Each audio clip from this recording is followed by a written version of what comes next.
Disney has angered the MAGA supporters. That's what's being spread around the media because, well, they seem to want to very narrowly isolate the critics of the Walt Disney Company, so it makes it seem like if you're against Disney, then you're in a particular group that maybe you don't identify with, maybe you do.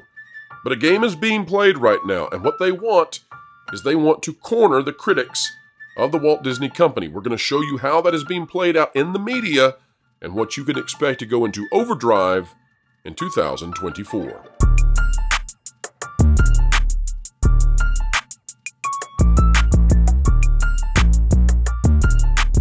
Hello folks, welcome back to the channel that is not political in the least, and yet, on occasion, when we are forced to do so, we must discuss it when it intersects with entertainment. And today, that's exactly what we are doing as the mainstream corporate media, as well as the access media. Well, they seem to be making an attempt right now, a play, if you will, to paint all the critics of Disney as being part of one single political movement. And I dare say that I disagree with that. I think that this is far more broad. We're going to talk about how broad the Disney dysfunction might be and the Disney dissatisfaction that surely exceeds the bounds of what is being proclaimed in the media.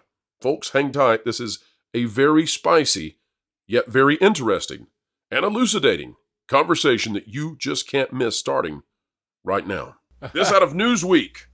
Disney is in trouble with MAGA.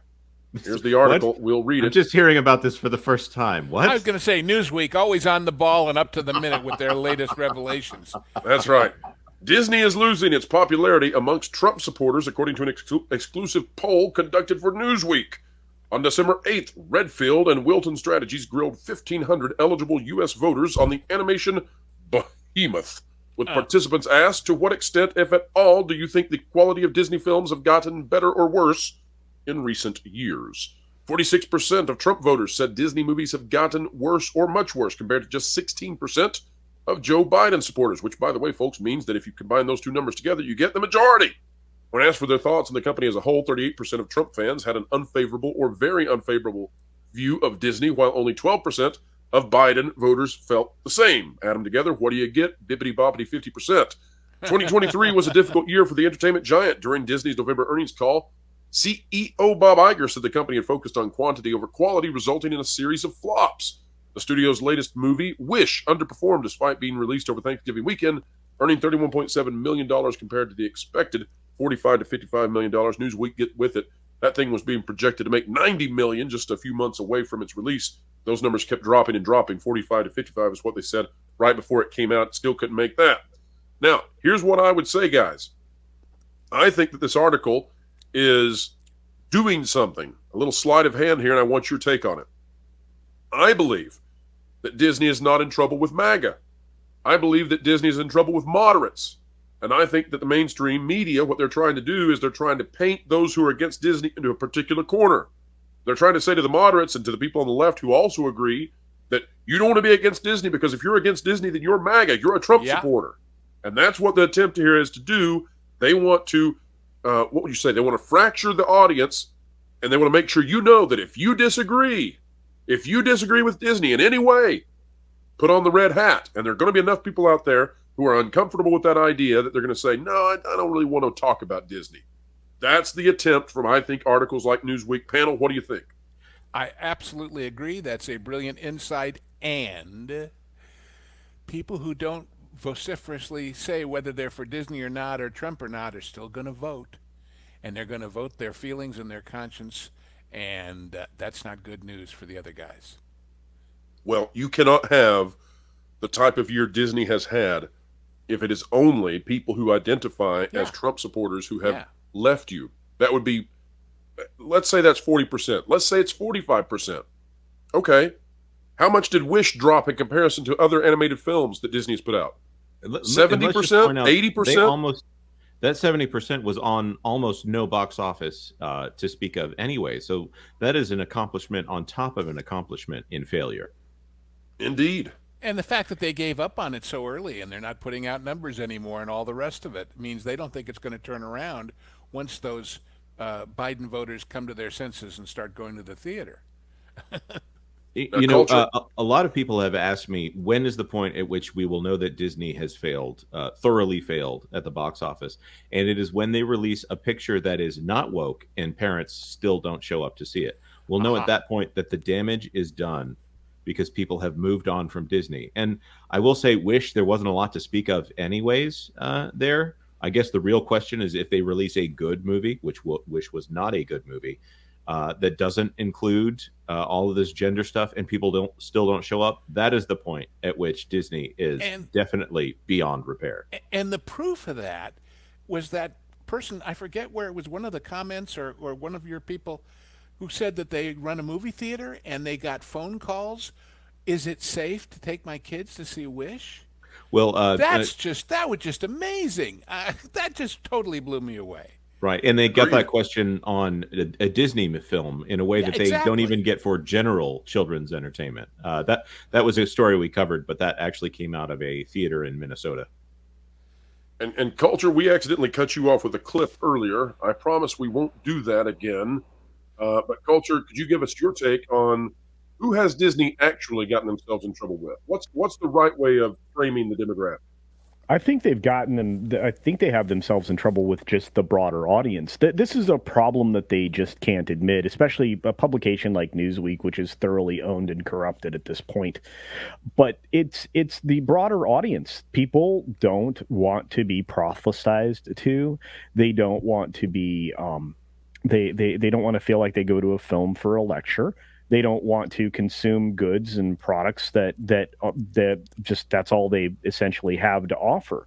It's a trend that I think across the board, if you boil things down to the lowest common denominator and that's all you're willing to present, and it doesn't matter if that's in film, television, even relationships, interpersonal communication, any of that. If you boil things down to just one thing and it's all or nothing, not only is that kind of cult-like behavior, but it also turns the vast majority of people off. So the trouble isn't with a particular political alignment. It's with a form of righteous dogma that I think that Disney has no choice but to continue to invest its time and money into, because they only see themselves as a political entity now. Well, they're not a political entity. They're supposed to be a family entertainment brand. So I think ultimately this is so myopic, and it's clearly this publication is running with an opinion piece here. But in the sense that yes, moderates and more conservative folks have a very low opinion of Disney. In fact, I have a video coming out about this, I think, later today. These are the things that they've been sliding on for quite some time. In fact, ever since 2014, Disney has been sliding on the trust scale downward. And nobody trusts the brand anymore to deliver just quality entertainment. I think that's ultimately it. And they've forgotten something that Walt never forgot. Kids don't have the money to spend. Parents and grandparents do. True. And so putting aside all the political issues on a purely commercial level, when you are turning off the people who pay for the trips to Disney World and the people who pay for the movie tickets and the merch and everything else, you're turning off your paycheck. It's just that simple. Yep. I'll also point out to go back to the framing of this article from Newsweek. If I were from Disney and I wanted to make this into a culture war, which they say publicly that they are going to try to quiet the noise in that culture war. But according to sources that we have, Pro, I'm going to steal your screen again here. We do have a rumor that the Walt Disney Company is creating an in-house propaganda position to attack critics of Disney park attractions like Tiana's Bayou Adventure.